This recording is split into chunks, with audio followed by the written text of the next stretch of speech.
બાળ દોસ્તો, કેમ છો? મજામાં ને? આજે આપણે ધોરણ 7 દ્વિતીય ભાષા જે છે એ ગુજરાતી એનું 3 નંબરનું ચેપ્ટર ચક્રવ્યૂહ તૂટ્યો પણ આ બહુ સરસ મજાનો પાઠ આજે ભણશું. હજી સુધી જો તમે આ ચેનલને લાઈક શેર અને સબસ્ક્રાઇબ ના કરી હોય તો કરી લેજો, જેથી કરીને આવનારા તમામ વિડીયોઝ જે છે એની માહિતી તમને મળતી રહે. અને હા, તમે કયા ગામ કે શહેરમાંથી છો એ કોમેન્ટ બોક્સમાં લખવાનું ભૂલતા નહીં, હે ને? બીકોઝ આપણે ક્લાસરૂમમાં હોઈએ તો કેવું આઈડિયા આવે કે તમે ક્યાંથી છો, હે ને? મતલબ આપણે કેવું હોય, good morning ma'am, and then normal વાતચીત, પછી ક્લાસ શરૂ થાય, હે ને? તો આપણે અહીંયા વાતચીત ક્યાં કરીએ? કોમેન્ટથી, રાઈટ? તો અચ્છા, ટાઈમ વેસ્ટ ન કરતા પાઠ શરૂ કરીએ. ચક્રવ્યૂહ તૂટ્યો આ એક સંકલિત વાત છે, એટલે કે તમને ખબર હશે કે પૌરાણિક જે કથાઓ જે છે એમાંથી આ લેવામાં આવી છે. ચક્રવ્યૂહ તૂટ્યો પણ કે જેની અંદર અભિમન્યુની વાત કરવામાં આવી છે. સુપર હોશિયાર, આમ કહેવાય ને કે વીર, કે જેમણે જે છે એ મતલબ શું કર્યું, રાઈટ? એ તો આપણે પાઠ સમજશું એમાં વાત આવશે, પણ આપણો પાઠનો જે મેઇન કેરેક્ટર હીરો છે એ છે અભિમન્યુ. ઓકે, તો જે છે બલરામ અને શ્રી કૃષ્ણની એક લાડકી બહેન, અને એનું નામ છે સુભદ્રા. શું હતું એનું નામ? તો કે સુભદ્રા. એક મિનિટ, યસ. જેવી સુંદર એવી જ સુશીલ અને નીડર. નીડર એટલે નિર્ભય. જેટલી સરસ દેખાવમાં સુંદર હતી, એમ યાદ છે ને, સુંદર સુંદર કવિતા. તો એટલી જ સુશીલ એટલે વિવેકવાળી અને સારી, અને નીડર એટલે એટલી જ નિર્ભય પણ. એના લગ્ન જે છે શ્રી કૃષ્ણના સખા એટલે કે એના મિત્ર કોણ? તો કે અર્જુન સાથે થયા હતા. કોની સાથે થયા હતા? તો કે અર્જુન સાથે. અર્જુન તો મહાન બાણાવળી, એટલે એકદમ કહેવાય ને કે બાણ મારવામાં એકદમ હોશિયાર યોદ્ધો, એકદમ સરસ કહી શકાય એવો વીર અર્જુન અને સુભદ્રાનો પુત્ર તે અભિમન્યુ. તો આપણો પાઠનો મેઇન કેરેક્ટર હીરો, રાઈટ, અભિમન્યુની વાત આવી. તેનું બાંધેલું છે, મતલબ કહેવાય ને કે પ્રસ્તાવના કે અભિમન્યુ એટલે કોણ? તો એ જે છે એ બલરામ અને શ્રી કૃષ્ણ ભગવાન. એને કોણ નથી ઓળખતું, હે ને? તો એમનો જે બેન જે છે સુભદ્રા, અને એના લગ્ન જે છે એ અર્જુન સાથે થયા, અને આ અર્જુન અને સુભદ્રા બંનેનો પુત્ર એટલે અભિમન્યુ. અભિમન્યુ માતા જેવો નીડર અને પિતા જેવો યોદ્ધો, અને મામા. મામા એટલે કોણ? કમેન્ટ બોક્સમાં જણાવો. યસ, ભગવાન શ્રી કૃષ્ણ. તો શ્રી કૃષ્ણ જેવો જ વિચક્ષણ થશે, એટલે કે ચતુર, બુદ્ધિમાન એવો, એમ એવું એના દાદીમાં કુંતીજી કહેતા હતા. કોણ કહેતું હતું? કુંતીજી, એના દાદીમાં. કારણ કે એ કુંતીના 5 પુત્ર હતા ને, પાંડવો, અર્જુન, ભીમ, પછી સહદેવ, નકુલ અને યુધિષ્ઠિર. તો એની માતા એટલે એની દાદી થાય, રાઈટ? જે પપ્પાની મમ્મી હોય દાદી થાય, તો એ કુંતીજી કહેતા. અભિમન્યુને પણ નાનપણથી જ પિતા અર્જુનની જેમ જ ધનુષ્ય અને બાણ ખૂબ જ ગમે. ઓલું કહેવાય ને કે એને અંદર જીન્સમાં મળ્યા હતા, હે ને, એ ગુણો જે છે, એટલે એને ગમતું એમ. એ કહેતો કે હું પણ પિતાશ્રી જેવો જ મહાન યોદ્ધો બનીશ. પાંચેય પાંડવોને એ ખૂબ પ્રિય હતો. નાનપણમાં એ મામાના ઘરે એટલે દ્વારિકા જાય તો ત્યાં મામાના દીકરા દીકરીઓ સાથે રમે. મામાના ઘરે તો કશી જ રોકટોક નહીં. આમે મામાના ઘરે કેવી મજા આવે, વેકેશનમાં હમણાં ગયા હશો, હે ને? કોઈ રોકટોક ન હોય ત્યાં તો. કોઈ એટલે કે રોકે નહીં, ટોકે નહીં. અભિમન્યુને મામા કૃષ્ણ પોતાના ખભે બેસાડે તો વાસુદેવ દાદા જે છે એ એના અને કૃષ્ણ મામા અને બલરામ મામાના પરાક્રમોની કથા સંભળાવે. એને જે છે વાસુદેવ, ઓફકોર્સ કૃષ્ણ ભગવાન જે છે એ તો વાસુદેવના પુત્ર હતા. તો વાસુદેવ જે છે એટલે કે એના નાના થાય આમ તો, રાઈટ? તો એ જે છે શું કરતા? તો કે એને આ બે ભાઈઓના કિસ્સા કહે, એમ બલરામ અને કૃષ્ણના પરાક્રમોની વાત સંભળાવે. પરાક્રમ એટલે બહાદુરી, એકદમ કે શું કર્યું તું એને નાના હતા ત્યારે, હે ને? કે ઓલા કાળિયા નાગને નાથિયો, ઓલું ગીત આવતું યાદ છે? જળ કમળ છંડી જાને વાલા, હે ને? તો એની અંદર એ બહુ સરસ મજાની છે કે જેની અંદર નાગ જે છે આટલો મોટો, મતલબ કહેવાય ને કે એને નાથે જ પછી ગોવર્ધન પર્વત ઉપાડે છે. એવા તો ઘણા બધા કિસ્સાઓ છે, તો એ બધા સંભળાવે એમ. અને બલરામના પણ. અભિમન્યુ ખુશ થઈ અને તાળીઓ પાડતો જાય, એમ વાહ વાહ વાહ. અને એ જોઈને આખો માહોલ જે છે, આખો મહેલ જે છે, માહોલ એટલે અલગ થાય, મહેલ એટલે તો ઓફકોર્સ મતલબ, તો આખો મહેલ જે છે એ કેવો થઈ જતો? તો કે એકદમ મહેલ છે રાજી રાજી થઈ જતો, એટલે ખુશ થઈ જતો કે વાવ, સરસ એમ. બલરામની ગદા એકવાર અભિમન્યુ ઉચકવા ગયો તો હાલે જ નહીં. ઓફકોર્સ એની થોડી ગદા ઉચકી શકાય એમ.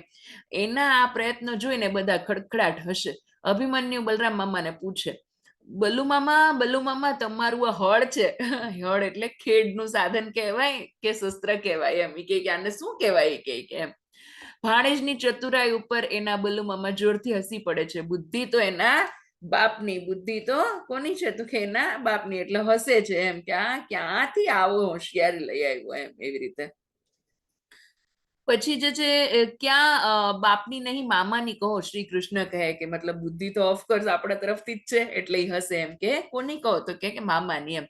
નાના મામાની બોલી અને કૃષ્ણ જ, નાના મામા કોણ? ઓફકોર્સ ભગવાન શ્રી કૃષ્ણ હે ને, એટલે જ એને કીધું છે ને કુંતીએ કે તને તારા મામા જેવી હોશિયારી મળી છે એમ, પપ્પા જેવો એકદમ વીર છે એમ, મમ્મી જેવો નિડર છે એમ, એવા બધા ગુણો. તો નાના મામાની બોલી અને કૃષ્ણ જે છે એ મીઠું મીઠું જે છે એ હસે. બલરામ ખોટે ખોટો ગુસ્સે થાય અને બધાને ગમત પડે, મતલબ આવું બધું થતું હોય એટલે મજા આવે બધાને એમ, શું હોય ખાઈ પીને રાજ કરે એમ. એકવાર અભિમન્યુ એ શ્રી કૃષ્ણને પૂછ્યું, મામા ચક્રવ્યૂહ એટલે શું? જુઓ અહીંયા જે છે એ આપણા પાઠનો main character hero right Abhimanyu, તો એને પૂછ્યું કે ચક્રવ્યૂહ એટલે શું?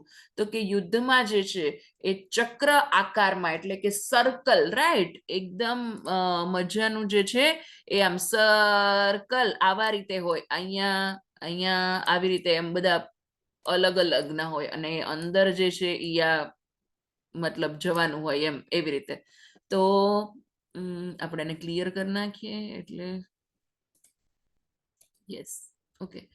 તો એમને પૂછ્યું કે તો કે યુદ્ધમાં ચક્ર આકારમાં યોદ્ધાઓ જે છે એ ગોઠવાઈ જાય અને શત્રુને આંતરી અને યુદ્ધ કરે તેને ચક્રવ્યૂહ કહેવાય. શ્રી કૃષ્ણે કહ્યું, પણ જેને એ ભેદતા આવડે એ યોદ્ધો જે છે એ કુશળ કહેવાય. કેવો કહેવાય? તો કે હોશિયાર કહેવાય એમ, જેને એ આવડે ને તોડતા, એવી રીતે એમ, ભેદવું એટલે તોડવું એમ. કિશોર અભિમન્યુએ તો મામાની વાતમાં ખૂબ રસ પડ્યો. મામા તમને ભેદતા આવડે? કે તમને આવડે છે તોડતા? એવું ચક્રવ્યૂહ હોય તો કે હા મને આવડે છે ને તારા પિતા અર્જુનને પણ આવડે છે, મને શીખવો ને. અભિમન્યુએ કહ્યું તો પાસે જ ઉભેલા સુભદ્રા સામે જોઈને શ્રી કૃષ્ણ હસી પડ્યા. કેમ હસો છો મામા? સુભદ્રા એની બેન હતી એમ, એને જોઈ અને હસી પડ્યો. એ તો એટલે હસું છું કે જેવી માં એવો દીકરો. શ્રી કૃષ્ણે કહ્યું, બેટા તું સુભદ્રાના પેટમાં હતો ને ત્યારે એકવાર એને ચક્રવ્યૂહ વિશે જાણવાની જીદ કરેલી એમ. જીદ કઈ રીતે કે મને કયો, જીદ એટલે હઠ એમ ન હોય કે મને કયો આ શું થાય, અને એટલે મેં એને ચક્રવ્યૂહનું જ્ઞાન આપેલું. યાદ છે ને સુભદ્રા? યાદ જ હોય ને ભાઈ, સુભદ્રાએ કહ્યું. મને તો યાદ છે કે તમે એ જ્ઞાન અધૂરું આપ્યું હતું, એટલે કે તમે મને અડધું આપ્યું હતું જ્ઞાન એમ. એમાં ગુરુનો દોષ નથી, ભગીની, ભગીની એટલે બેન એમ. હું તો જ્ઞાન આપતો જ હતો પણ તું અધ વચ્ચે સુઈ ગયેલી. હવે જો હું એ પાઠ તો સમજાવું જ છું, પણ તમારે પેશન્સ ન હોય, વચ્ચે આમ જતા રહ્યો તો ક્યાંથી પાઠ સમજાય, રાઈટ? અથવા તો તમારા ક્લાસમાં મતલબ, અથવા તો તમે વાંચતા હોય જાતે સેલ્ફ સ્ટડીમાં, તો પણ એમ આખું કન્ટિન્યુ કરો તો સમજાય ને એમ, અધવચ્ચેથી થોડીને મજા આવે. એટલે એ કહે કે અધવચ્ચે સુઈ ગયેલી. ત્યારે જ તો માતાની સાથે પણ મેં ચક્રવ્યૂહનું જ્ઞાન મેળવ્યું છે. કેમ મામા? બીકોઝ એની મમ્મી પ્રેગ્નેન્ટ હતી. એવું કહેવાય છે કે જ્યારે મતલબ કહેવાય ને કે બાળક જે છે એ અંદર ગર્ભમાં હોય ત્યારથી એ જે છે ને સૌથી પહેલા તો સાંભળવાની શક્તિ પણ હોય, એટલે શીખતું જાય, સમજતું જાય એમ અંદરથી જ. એટલે એ કહે છે કે તો મેં પણ મેળવ્યું હશે મામા. અભિમન્યુએ આંખ નચાવતા કહ્યું એમ, આવી રીતે ન હોય આંખ નચાવતા કેવું, એટલે એકદમ મજાક મસ્ત એમ ઓલામાં કે હા મને આવડતું જ હશે એવી રીતે એમ. વાત તો સાચી છે, તને ગર્ભમાંથી જ ચક્રવ્યૂહનું જ્ઞાન મળ્યું છે, પણ પૂર્ણ નહીં, એટલે અડધુરું મળ્યું છે એમ શ્રી કૃષ્ણએ કહ્યું. એ પછી અભિમન્યુએ જ્યારે મામાને નવરાશ હોય ત્યારે ચક્રવ્યૂહની વાત કાઢે. મામા એને એ ભેદવાની યુક્તિ પ્રયુક્તિઓ બતાવે. યુક્તિ પ્રયુક્તિઓ જે છે એટલે વિવિધ યુક્તિઓ એમ, કે આમાં આમ કરાય, આમાં તેમ કરાય, એવી રીતે એમ.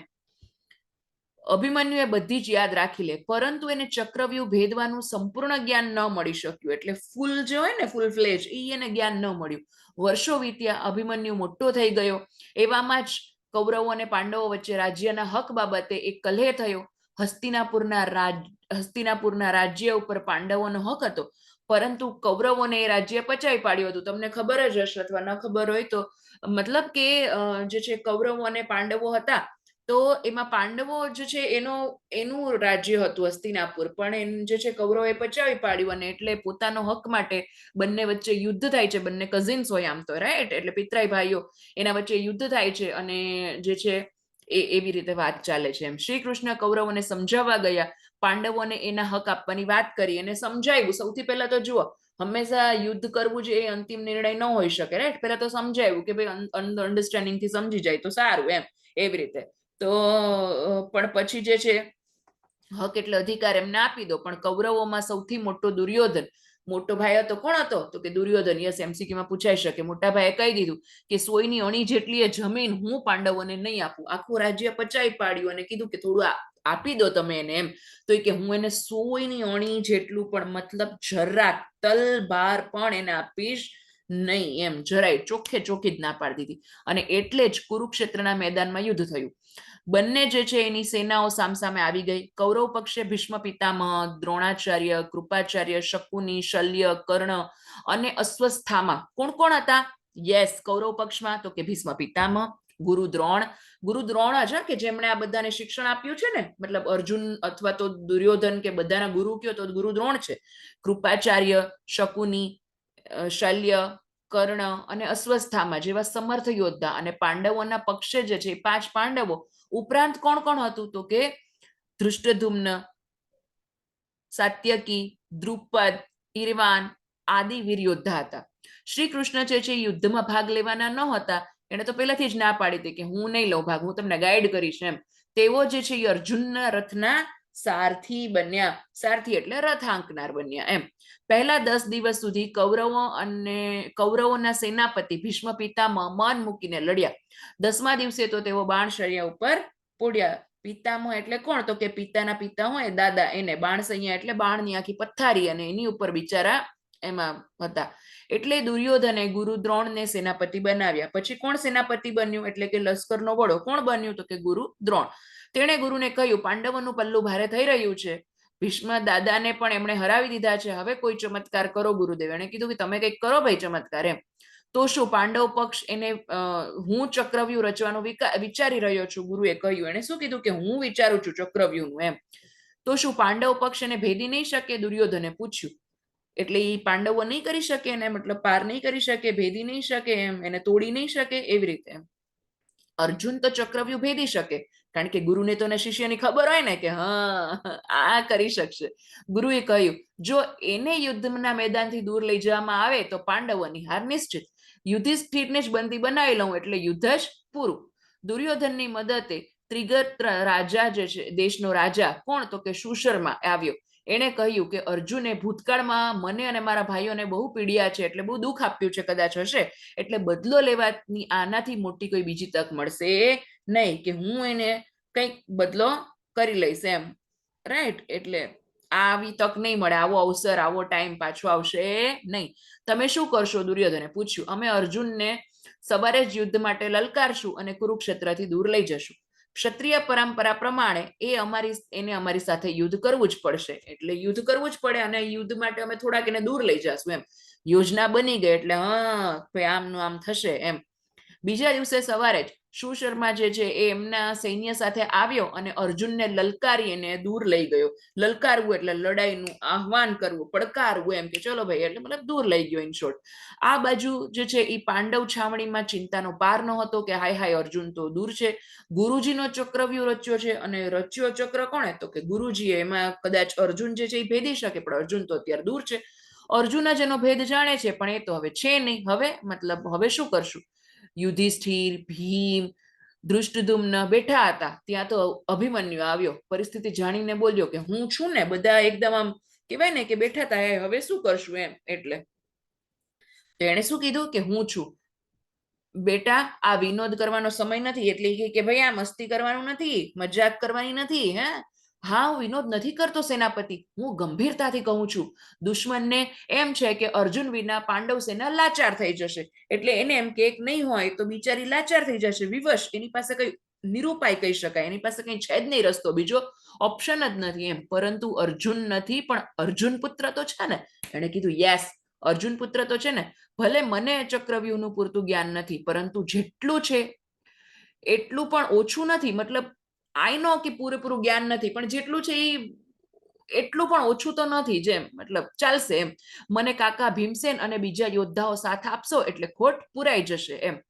આખરે ભારે મનથી બધાએ અભિમન્યુની વાતને વધાવી લીધી, એટલે સ્વીકારી લીધી, વાતને વધાવી લીધી એટલે સ્વીકારી લેવી કે હાલો ભાઈ, માની લીધી એમ, ઇન શોર્ટ કે હાલો ભાઈ વાંધો નહીં, તું જજે એમ. એવી રીતે અભિમન્યુને રણવેશ સજી લીધો, બખ્તર પહેર્યું, આ જુઓ દેખાય છે ને ચિત્રની અંદર, બખ્તર પહેર્યું, શિરશાસ્ત્ર પહેર્યું, દાદીમાં કુંતી એને આશીષ આપ્યા, આશીષ એટલે આશીર્વાદ આપ્યા. એનો રથ જે છે એ ચક્રવ્યૂહને ભેદવા માટે આગળ હતો. કૌરવોએ યુવા અભિમન્યુનો રથ આવતો જોઈ કહ્યું, લ્યો આ નાનકડું છોકરું આપણી સામે યુદ્ધ કરશે, છોકરાનું પરાક્રમ જોઈ લો.